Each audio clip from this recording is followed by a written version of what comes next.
alaihi wasallam. Amin, amin ya rabbal alamin.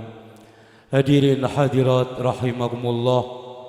Selanjutnya marilah kita simak dan ikuti bersama sambutan atas nama keluarga almarhum Haji Samanhudi dan Mau'izatul Hasanah. Mohon berkenan paring dawuh dalam hal ini panjenenganipun Romo Kiai Haji Imam Ma'ruf. Kepada beliau disilakan. Allahumma salli ala Sayyidina Muhammad.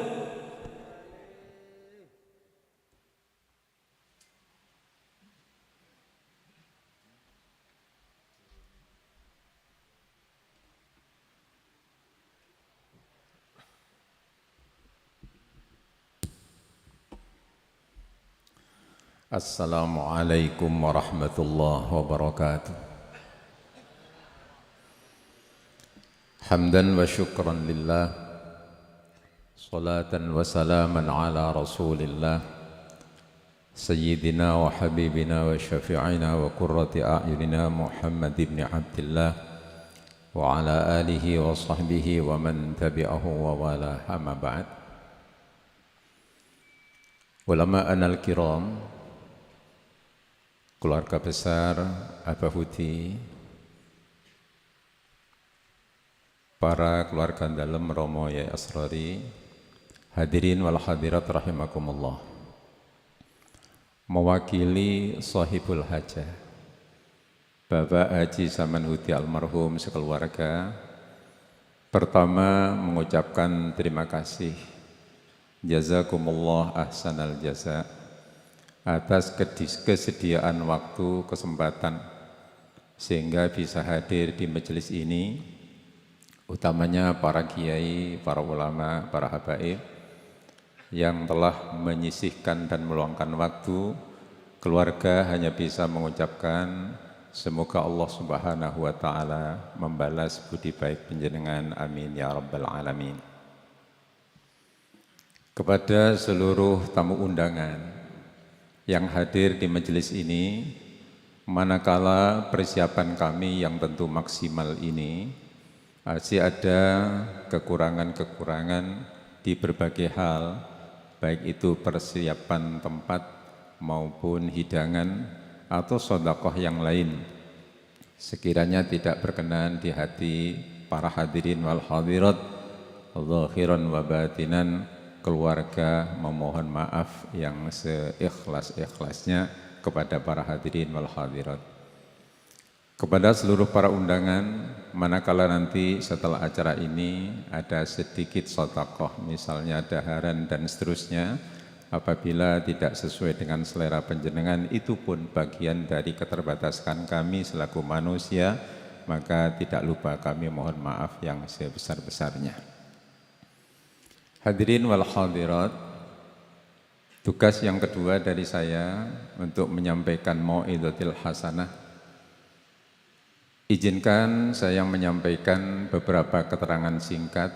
Yang pertama, Abdullah bin Mas'ud radhiyallahu anhu diceritakan oleh Imam Bukhari dan Muslim pernah menanyakan suatu hal besar kepada baginda Rasulullah sallallahu alaihi wasallam. Ibnu Mas'ud bertanya, ya Rasulullah, ayyul amali ahabbu ilallahi ta'ala. Amal apa ya Rasul yang paling dicintai oleh Allah Subhanahu wa ta'ala? Nabi menjawab, as-salatu li waqtiha. Pertama tentu salat pada waktunya. Summa ayyun ya Rasul, berikutnya apa setelah itu? Rasulullah menjawab, faqala birrul walidain, yaitu budi baik kepada kedua orang tua. Summa ayyun ya Rasul, setelah itu apa? Rasul menjawab, al jihadu fi sabilillah muttafaqun alaih, adalah berjuang di jalan Allah Subhanahu wa taala. Entry point yang ingin saya sampaikan dalam majelis terbatas ini, bahwa baginda Rasul meletakkan birrul walidain ini setelah sholat dan di atas jihad fi sabilillah. Khol ini merupakan dari birrul walidain. Semoga yang dihajatkan oleh sahibul hajah, keluarga besar Abah Hudi ini merupakan bagian dari birrul walidain. Keyakinan kita, kenapa peringatan haul semacam ini merupakan bagian dari birrul walidain? Ini seiring dengan pertanyaan sahabat Ansor yang ditanyakan kepada baginda Rasulullah sallallahu alaihi wasallam, "Ya Rasulullah, saya ini punya kedua orang tua ya Rasul, tapi sudah meninggal dunia. Keduanya sudah meninggal dunia. Hal baqiya alayya syai'un abirruhuma ba'da wafatihima." Apakah masih ada ya Rasul sesuatu yang masih tersisa untuk saya buat sarana berbakti kepada kedua orang tua setelah meninggal dunia? Rasul menjawab, tentu bisa, yaitu 4 hal. 1, doakan, mintakan maaf, kemudian cari kekurangan-kekurangan yang merupakan tanggungannya, penuhi semuanya, dan sambung silaturahim yang telah dirintis oleh kedua orang tuamu. Itu adalah pesan baginda Rasulullah kepada sahabat Ansor. Dan keempat-empatnya ini sudah terangkum, terindikasi dalam peringatan haul semacam ini.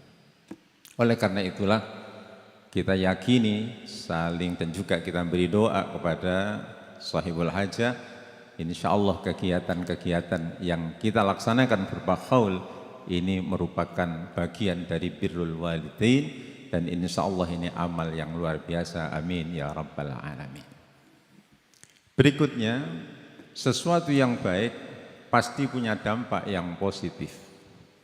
Sesuatu yang baik pasti mempunyai suatu akibat yang dalam tanda kutip sangat bermanfaat. Hal ini dapat digambarkan minimal dalam kesempatan malam hari ini saya sampaikan 2 hal. 1, pada saat Allah Subhanahu wa taala memfirmankan dawuhnya di dalam Al-Qur'an surah Al-Baqarah. Pada saat Nabi Musa mengucapkan kepada kaumnya, wa idh qala Musa liqaumihi innallaha ya'murukum an tadbahu baqarah qalu atattahiduna huzwa qala a'udzu billahi an akuna minal jahilin. Di dalam tafsir Shawi Syarah Jalalain yang ditampilkan oleh Imam Shawi dalam tafsir Jalalain ini tidak sekedar syariat kenapa Nabi Musa itu menyuruh menyembelih seekor sapi. Yang kasus ini karena ada pembunuhan, pembunuhnya tidak ada yang tahu, maka untuk mencari pengadilan ini, maka mencari pengadilan lewat cara yang diperintah Allah pada Nabi Musa untuk disuruh menyembelih sapi. Singkat riwayat, pada saat sapi disembelih, dalam tafsir Shawi disebutkan ekornya ini dipotong, dipukulkan kepada yang mati, maka yang mati hidup kembali, baru menceritakan bahwa pembunuhnya si A dan si B. Itu syariatnya di dalam tafsir tersebut. Tetapi ada sesuatu yang ditampilkan yang menjadi suatu pelajaran besar bagi kita oleh Allah Subhanahu wa taala, sampai-sampai Allah membuat suatu riwayat atau dawuh yang isinya riwayat betapa rewelnya orang-orang Bani Israel waktu itu, menanyakan bahwa sapi yang bagaimana yang disembelih, sehingga pada akhirnya dijawab oleh Nabi Musa atas petunjuk Allah, yang kuning keemasan tidak pernah dipekerjakan, kemudian yang begini dan begitu, akhirnya tidak menemukan sapi itu karena banyaknya pertanyaan. Tetapi sebenarnya Imam Shawi menampilkan di sana itu tidak sekedar itu, tapi yang ditampilkan adalah siapa yang punya sapi yang pada akhirnya dicari oleh orang Bani Israel itu. Karena sudah tidak menemukan sapi sesuai dengan kriteria yang ditentukan, maka dicarilah hanya ada satu sapi dan yang ditampilkan di sana nilainya adalah siapa pemilik sapi itu. Pemilik sapi ini adalah seorang tua yang punya anak, dan orang tua ini adalah seorang yang soleh berwasiat kepada istrinya. Wahai istriku, kalau anak kita nanti sudah dewasa dan saya ditakdir meninggal lebih dulu, tolong saya punya sapi di hutan, sapi betina, suruh ambil kepada anak kita. Saat orang tuanya meninggal, maka disuruhlah ibunya untuk memanggil anak yang sudah dewasa ini untuk mengambil sapi yang ada di hutan itu. Anakku, ayahmu dulu wasiat ada sapi di hutan sana, itu bagianmu, tolong ambil sekarang. Ini mulai ada nilai.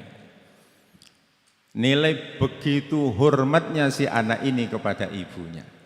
Berangkatlah ke hutan mengambil sapi tadi.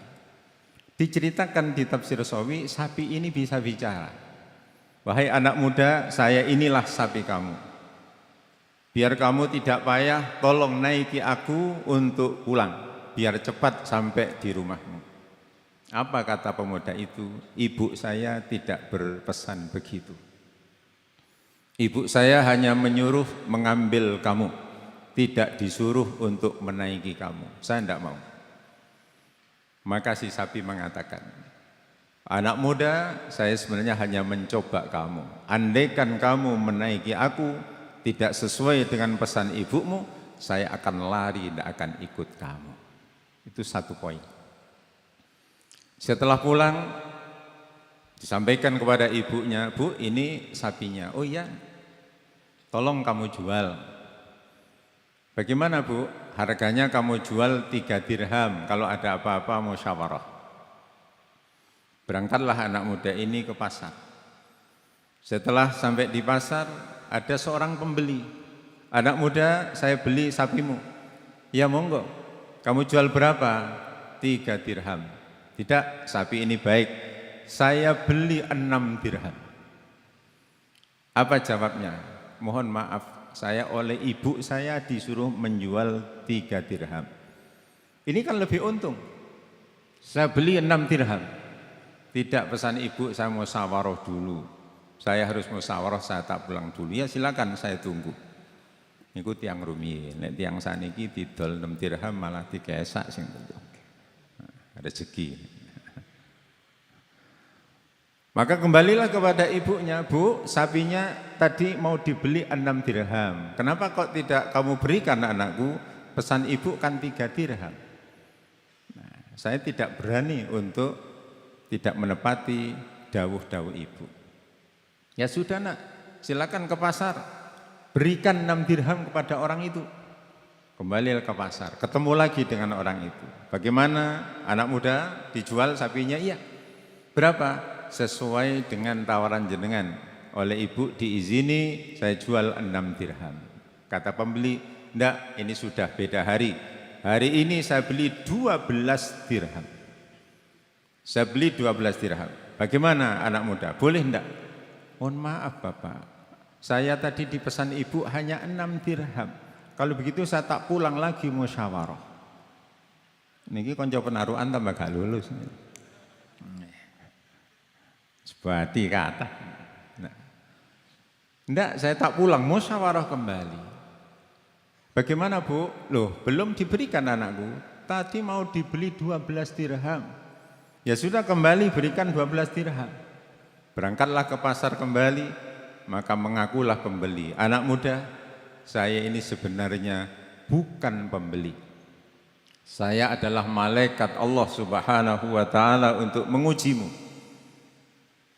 Tolong anak muda, saya selaku malaikat Allah akan punya wasiat padamu, jangan kau jual kepada siapapun sapi ini apabila tidak dibeli dengan lantaan emas sebanyak kulit sapi ini pada saat sudah diboleng dan sudah dibuat tas atau dibuat apa tempat yang besar, baru kamu bolehkan apabila ditukar emas.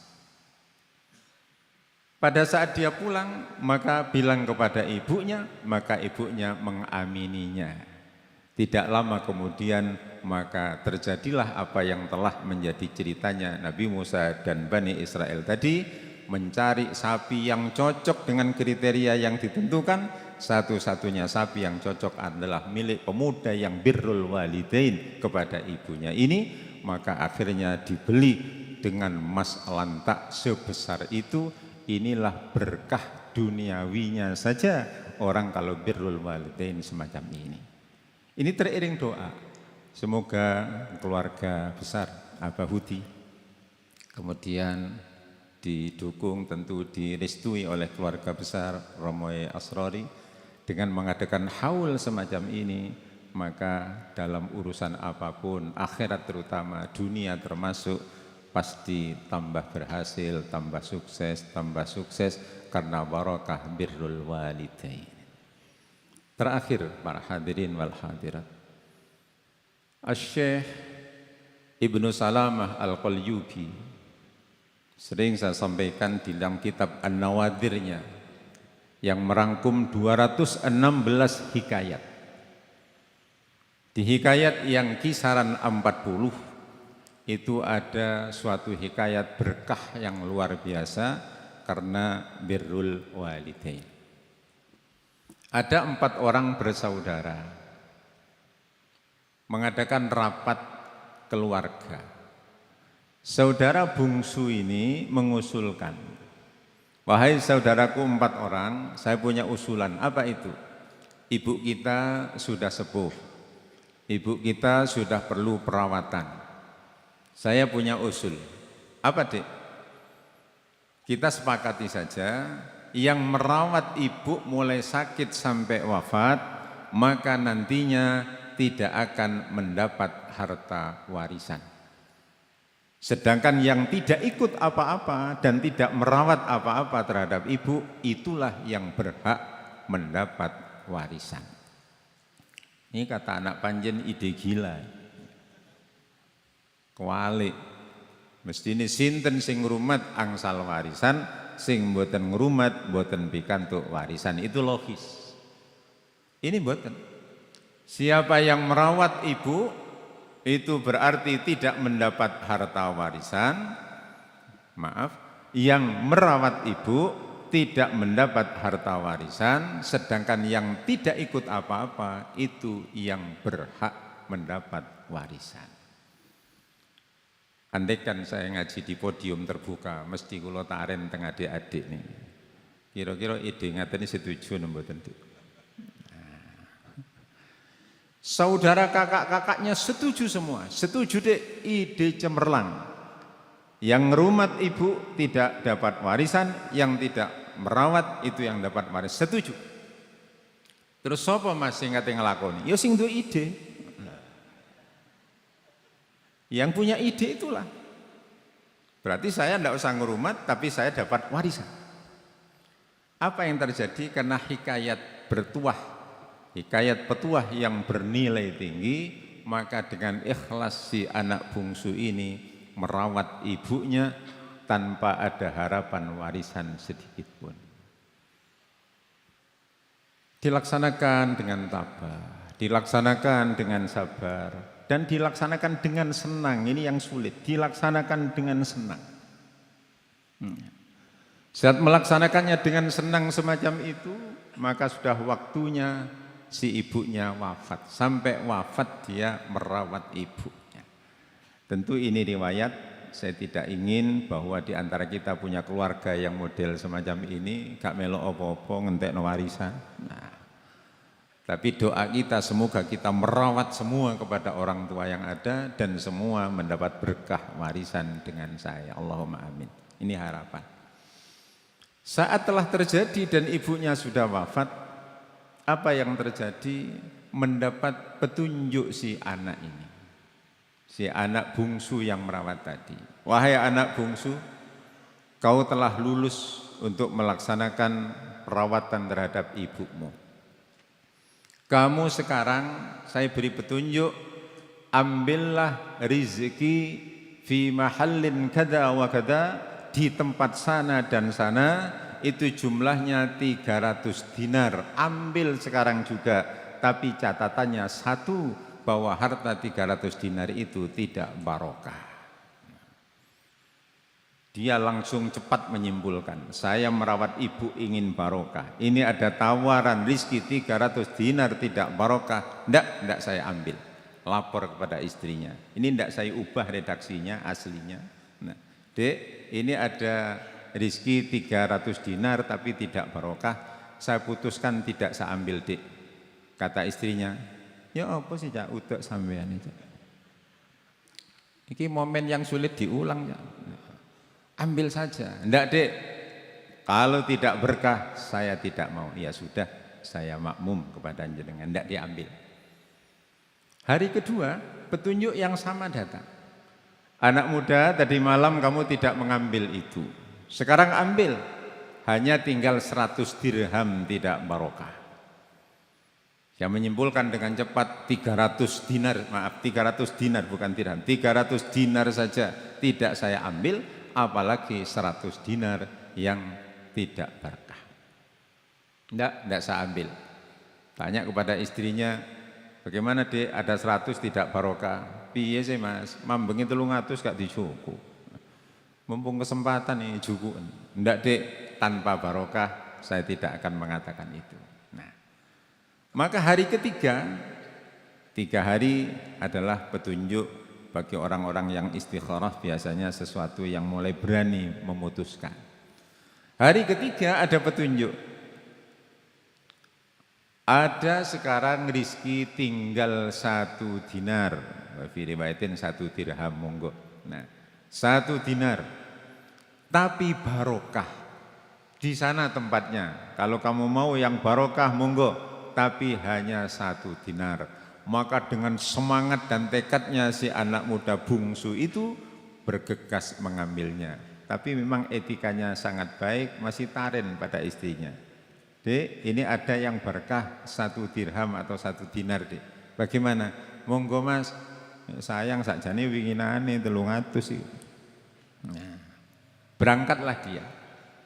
Ditemukan uang itu, biar mudah saja saya ubah 1 dirham. Nah, maka ditemukan uang 1 dirham dengan catatan adalah uang barokah. Dan barokah ini adalah hasil dari berkahnya merawat ibunya tadi. Kemudian dia pulanglah dengan membawa 1 dirham uang berkah tadi. Allah kalau mengatur skenario hidup itu, maka kita tidak bisa menduga-duga. Di jalan bertemu dengan seseorang penjual ikan. Jadi samak ikan.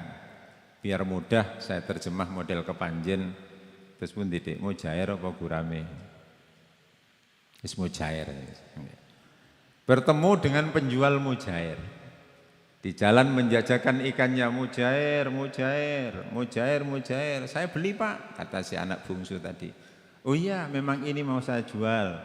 Berapa Pak? Biasanya ini 1 ekor, ini 1 dirham. Tapi karena ini penghabisan, saya jual 2 ekor hanya 1 dirham.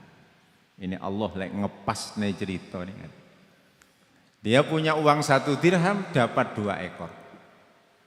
Dibawalah pulang 2 ekor mujair tadi, dilaporkan kepada istrinya.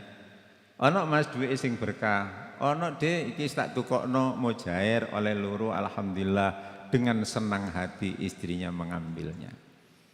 Kemudian, ayo Dek, ndang digoreng.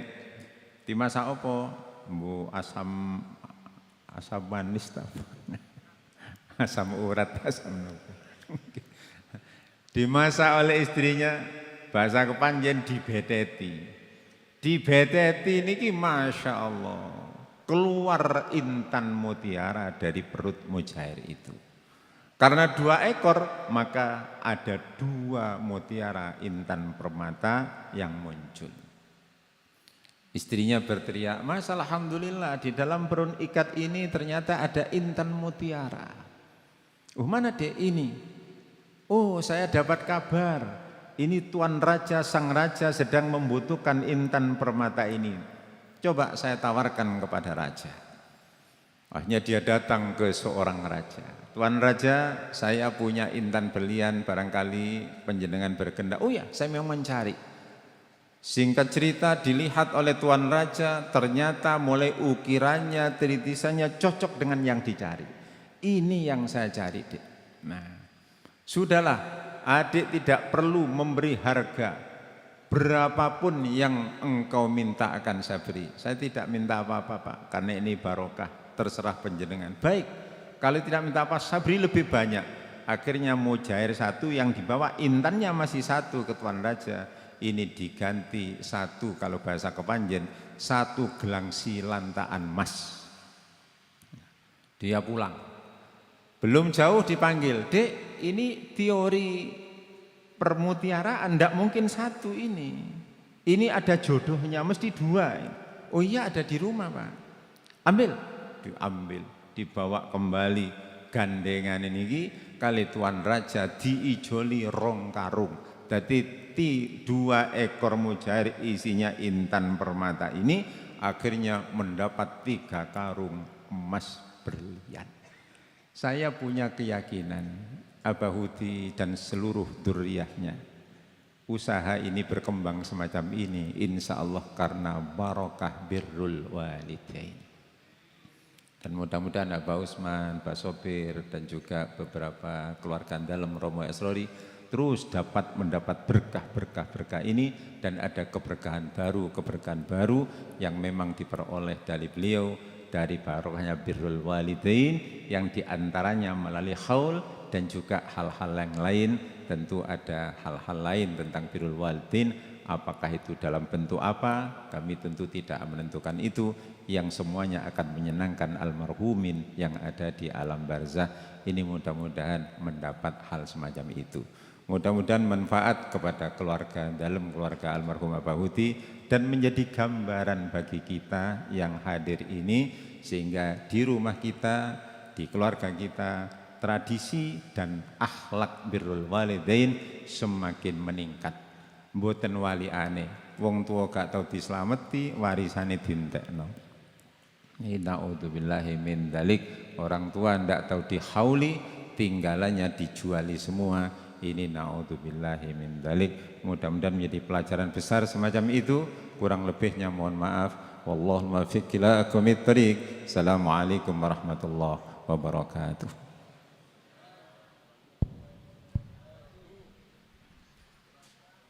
Bapak Ibu yang kami